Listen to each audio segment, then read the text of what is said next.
I walked into my mom's hospital with a steaming latte and her name ready on my lips, and the nurse at the desk informed me, "We don't have anyone with that name." Within 7 seconds, my entire understanding of my mother blinked and rebooted. I learned on that sound of the front door latch at 6:42 p.m.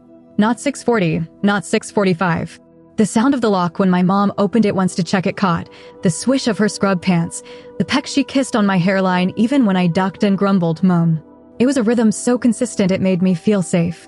She'd removed the plastic badge attached to the collar of her shirt, the one with the photograph where she didn't smile, and say softly, "Long night ahead," as if warning the moon.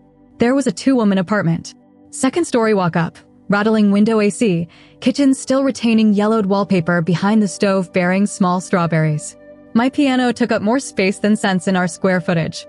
It rested like an oblong black ship stuck in a corner, and I treated it as if it were a living thing, had a small plant perched atop that was always parched and a notebook of staff paper sticking out like tongues.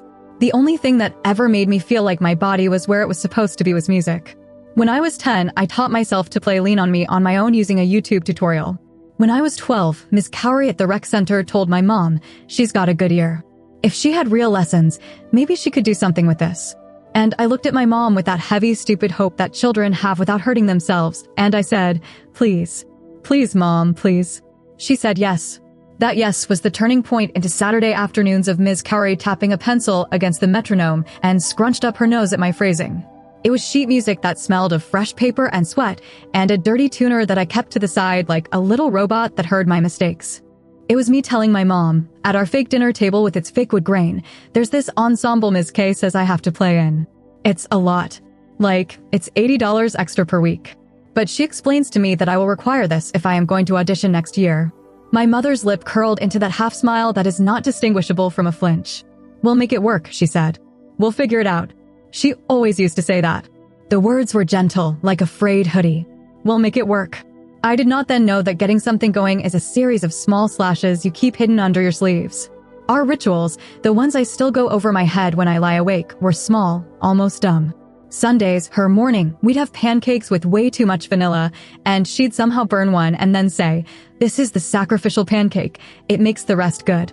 We only had 2 mugs that we liked, one with a chip which would always snag my lip and one with a hairline crack which would constantly scare me but never break. She addressed me as Bug. I addressed her as Ma when I needed something and Mom when I did not. I helped her pack a bag for when she worked Greek yogurt, banana, red delicious, even though it wasn't her favorite. She'd cram lotion in there like it was medicine. Her hands were always dry. I figured that was what hospital soap did. Her fingernails were short, nipped at. She had a permanent crease around a hair tie around her wrist. And then she'd leave at night in scrubs. This is where I would have done well to notice the small scratch on my head earlier. Her scrubs never resembled the ones I've seen on TV. Occasionally, they were blue, sometimes a strange teal that made her look like a dental assistant, once a floral top that I'd swear had Happy Halloween in tiny orange bats in February. Her badge pinned on her collar had a photograph, but no hospital logo. I picked up on that once and reminded myself, maybe they all use different suppliers. I am, in the old-fashioned way, skilled at deceiving myself innocently. I used to say, "What floor are you on tonight?" The way children ask questions not because they wonder about the specifics, but because they want the world to be specific in general. And my mother would say, "Med-surg," and take a sip of water as if the question had desiccated her. Or I'd say, "What time is your break?" and she'd answer, "Whenever we get one," without even looking up. If I asked for too much, she'd say, "HIPAA," pronouncing it like hippo with no O, and I'd tease her and say, "HPA, Mom." She'd roll her eyes and say, "You're the dictionary. I'm the mop." I believed it was a joke. Sometimes jokes are smoke alarms we disregard. The night I decided to surprise her, it had nothing to do with suspicion. I was exhausted. I had fought with a friend who had made comments like, "You're so intense," and I needed a mom hug, and the look she saves for that makes my idiot teen drama look like weather that will pass. I also craved an excuse to go outside because our apartment was claustrophobic even with the air conditioner on, and I wanted to be that kind of daughter who brings her mom coffee in a hospital waiting room like cheesy TikToks. I got her an extra hot latte because she has this little sound she makes when the cup's heat hits her palm, and I got an Americano iced, as I like torture drinks. St. Margaret's was just like all the hospitals on television. Big automatic doors swooshing at you like they recognize you, clean floors, a volunteer wearing a vest who said, "Ask me," in font too big. The evening made everything seem shinier. I said, "Hi, I'm here to see my mom. She's working the night shift," as if people walked in with steaming coffees every day. The woman at the desk sat up. "Name?" she asked. "Carla Reyes." I tried to make my face friendly and familiar. I tried to look like I belonged to someone. The woman typed. Made a little face. Typed again. "Spell it for me." "Carla-Reyes." She looked up at the security guard, then at me. "Honey, there's no Carla Reyes scheduled to work tonight. Or any night. Are you sure she works here?" My mouth sort of smiled that didn't feel like it. "She's on med-surg, night shift," I said to myself, as if I could make her appear on that grid by repeating it out loud firmly. My stomach had become the cold empty they write about in poems. Maybe she goes by her maiden name? Rivera? That's the name on my birth certificate, the one she told me she got rid of, because it's a long story. The woman shook her head. No Rivera either. She gentled her tone, the way people do when they don't want you to break it to someone. "You can call her, though." So I did. I leaned there, my latte dripping onto my wrist, and called my mom. It rang twice and then bug. "I can't talk. Busy night." "I'm in the lobby," I said in a rush, my voice doing that higher thing it does when it wishes to be 12 years old. "I brought you coffee." There was form to the silence. Then she spoke to me, not in her voice, saying, Oh, sweetheart, you can't. The floor is infection control. Lockdown drill." I could hear the hum of a vacuum far away. I could hear the hum of fluorescent lighting. "Go home, okay? Please? Later, I'll explain. I love you." The call ended. It was like someone had pressed pause on my insides and everyone else just kept on going. I emerged with my latte and sat at the bus stop and watched a moth just keep on slamming itself against the shelter's light. I couldn't help but wonder if maybe the woman had gotten Reyes misspelled. Maybe there were 2 hospitals with the same name. Maybe my mom had been last-minute summoned to another building. Maybe.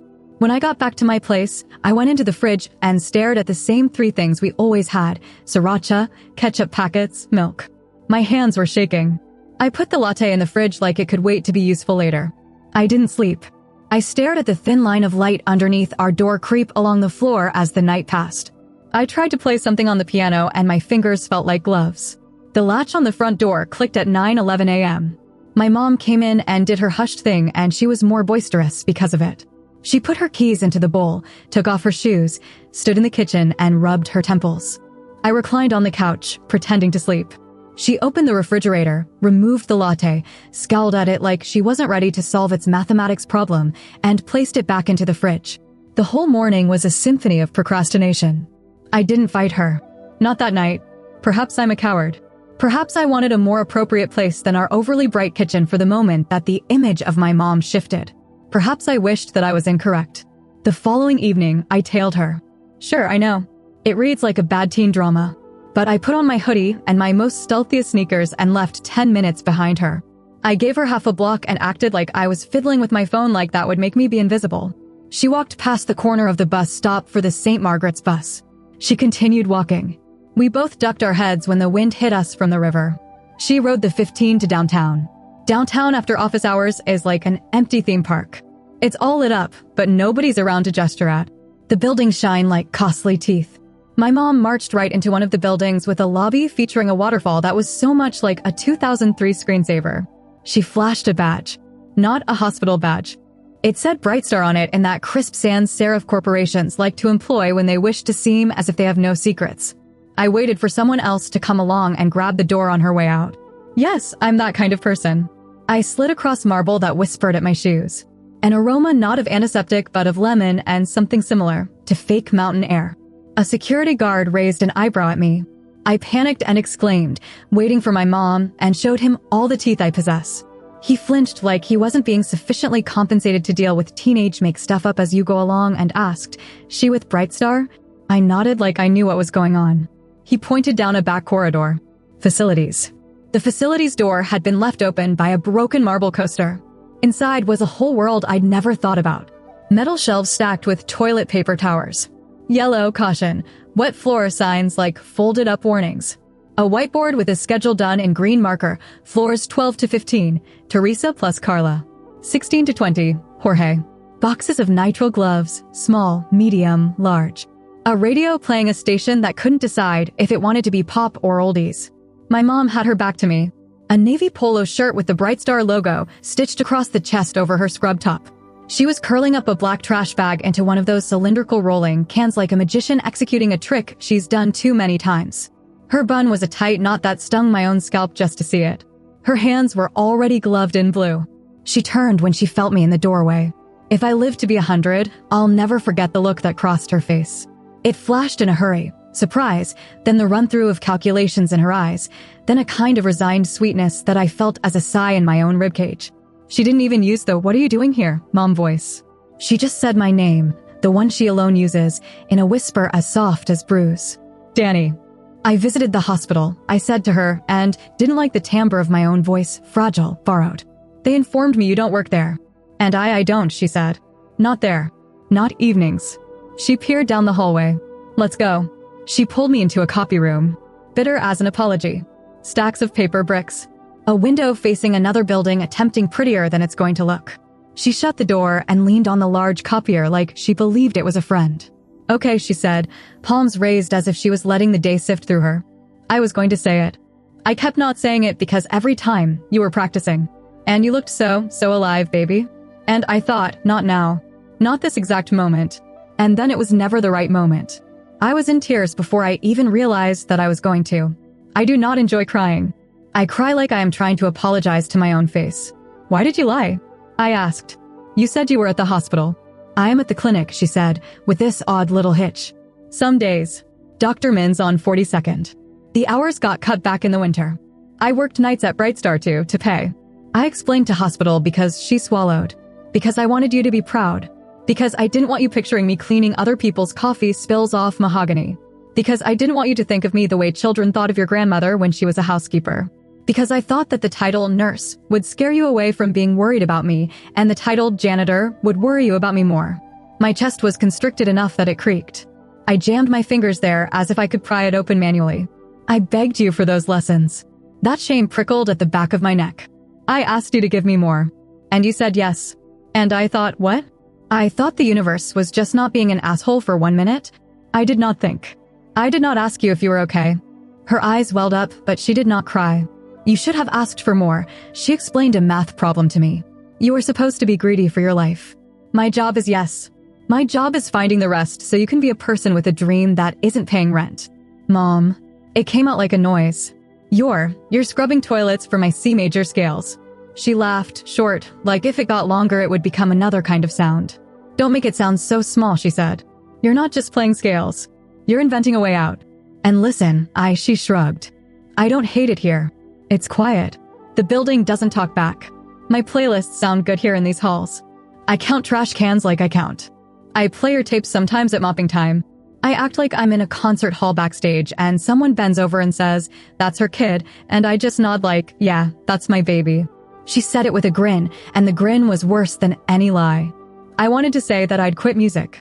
I wanted to say that I'd get a job that night. I wanted to say that I'd promised to be small. But my mom looked at me with all the years of knowing her in her eyes, and she shook her head just a little bit, as though she was hearing the words that I had not yet said, and she was softly closing the door on them before they could get away. "Don't," she said. "Don't make impulsive decisions based on fear. Not in this toner-scented copy room. Not when I'm wearing a shirt with a company logo that isn't even mine. You want to help? Help me with this cart, and we can talk on the bus ride home." So I did. I donned oversized gloves and pushed around a cart that was aligned to turn left and deposited small silver trash cans into a bag that grew heavier with every cubicle. The carpet swallowed our steps. I learned that cold water is what coffee stains need first, and a tiny amount of dish soap and conference room tables are longer than you know when you're standing at the end of them squeegeeing. I learned that glass walls people install to provide transparency attract fingerprints like magnets. My mom moved with a precision that was almost ritual. "Edges first," she'd advise. "Corners last." There are still people there in their glass office buildings, pretending to be someone at 10 p.m. One man in a suit looked up when we passed by and then looked straight through my mom like she was a ghost. I saw her not even flinch, as if the invisibility had been a cape she put around herself that kept her warm in a different way. Halfway along the corridor, I had to pause. I braced against a filing cabinet and slumped to the carpet and wept in that awful silent way where your shoulders shudder, but you do not make a noise. My mom sat on the carpet as well, next to me. She did not say it was fine. She did not say stop. She took a fresh rag and offered it to me like a tissue and glared at the stupid ceiling with me. "I'm angry," I said at last. "I know," she said. "I'm angry that you lied. And I'm angry that no one can see you. And I'm angry that I couldn't see you either." The words were hot coals. Once I'd gotten one free, the others rolled along with it. "I'm angry that I wanted it so badly that you did this. I'm angry that I didn't notice the badge didn't have a logo. I'm angry about your hands cracking and pretending that they don't hurt." She took my hand. Her glove groaned against my hand. "I'll take angry," she said. "Angry is true. We can work angry into something." We finished the halls. We stacked chairs without waking up the sleeping printers. We made bathroom shine. At 2:54 a.m., we logged off in a room where someone had taped a picture of a sunset as a joke and put the words "vacation" under it. During the ride home, the city seemed to have been smeared by the thumb grease paint. There were 3 others: a woman in scrubs with a lilac tattoo on her wrist, a man with a vest with a bucket in his hand, paint smudges all over it, an old man sleeping with his mouth open, whistling softly upon exhale. I rested my head on my mom's shoulder, and that was like being 6 again. "I'll quit the ensemble," I said. It had been building like a sneeze. She wouldn't even let me finish getting the words out. "No," she said. "Not hard, not soft. Firm no. Absolutely not. We will find money somewhere besides your dream. We will ask for what you want. We will cut cable we don't watch. I will negotiate with Dr. Min taking mornings. You will talk to Ms. Cowrie about scholarships. You will ask. You hear me? You can ask. Say yes." I said to her like I'd learned that gravity was optional. "Sometimes they do," she said. "Sometimes they say no." We learned to live with both. When we got home, the sun was inching its way along the sides of the buildings. Oatmeal, the kind that only my mother makes, with a smashed banana and dash of cinnamon like she's conducting an orchestra. We sat on the windowsill on the floor since the floor is colder than the couch in the morning. I looked at her hands. I wanted to put lotion on them as if I was anointing her for some ritual. Instead, I took her fingers and held them and said, "I'm sorry." "For what?" "For not seeing the price sticker on the item I wanted." She kissed the top of my head. "You're paying for it," she told me. "You will pay for it by not blowing the chance. That's all I ask. Play like the rent is due, but don't forget to laugh and look up now and then." That was the evening I learned you could be heartbroken and grateful at once. It was the evening the word strong no longer meant TV hero in scrubs, but started to mean woman with a bucket and backbone and game plan. The following weeks passed on in that strange manner time does when something huge has shattered and everyday life still has to continue. I told Ms. Cowrie what was real. I sat on her lumpy couch in the studio and said, "I need help. I can't pay for all of this. I can pay for some. Do you give scholarships?" Sliding scale. My skin furrowed behind my ears as I asked. She listened and said, "Why didn't you say something before?" She called people. The community center had a fund. It wasn't the whole thing, but it was something.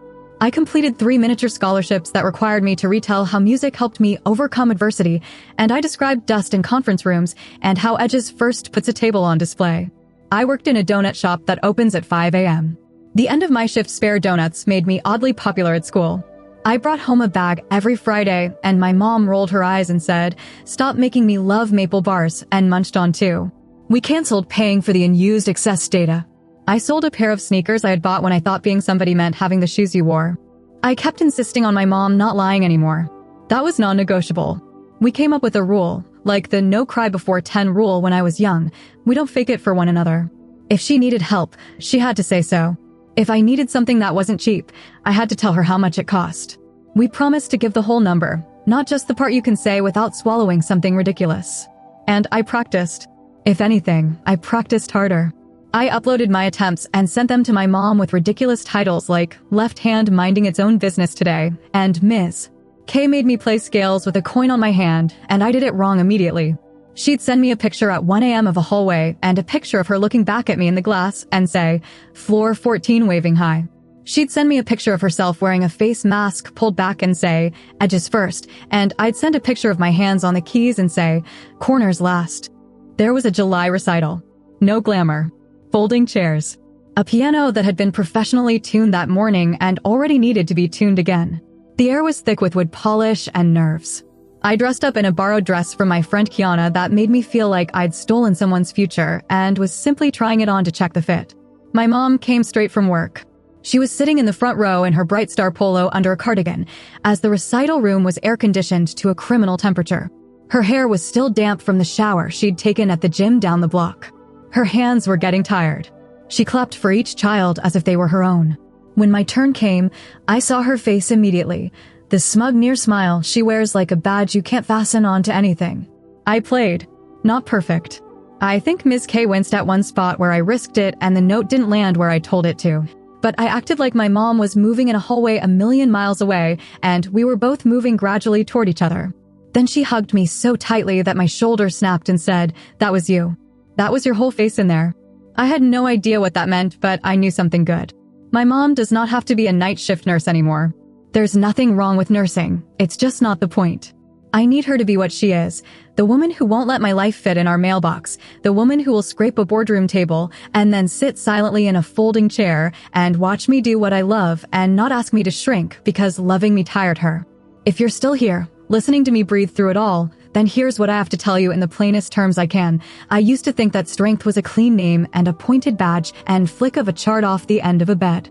Now I think strength is blue gloves and bruised up knuckles, and yes, while you work out the rest. It feels like a lie because you think the truth would just parade back and forth in your child's head at 2 a.m., and then it feels like telling the truth and holding them as that world breaks apart and shifts and is remade into something honest and harder and, somehow, better. I see my mom now. When we stroll downtown during the day, we walk by people who do not know about the ghost town vibe their offices become after 6. I do. I know where the fingerprints accumulate and where the dust tends to conceal itself and how everything is the way it is because someone who will never be invited to a meeting makes it that way. I thank the janitor at my school now, not in performative way in which I used to think, but as if I am thanking a man who could possibly be my mother. I do not pretend the world is fair, but I can make the world decent where I am standing. At dusk, when the latch of 6:42 sounds, I look up and I look at her. I say, "Have a good night, Mom." She says, "You too, Bug." She tugs the door once. She leaves. Undefined I sit at the piano. Undefined I play. Undefined I play like I'm not alone. Undefined because I'm not. Undefined because somewhere in a hallway full of reflections, my mother is counting trash cans and breathing to a rhythm she's made for herself, and she's keeping time for both of us.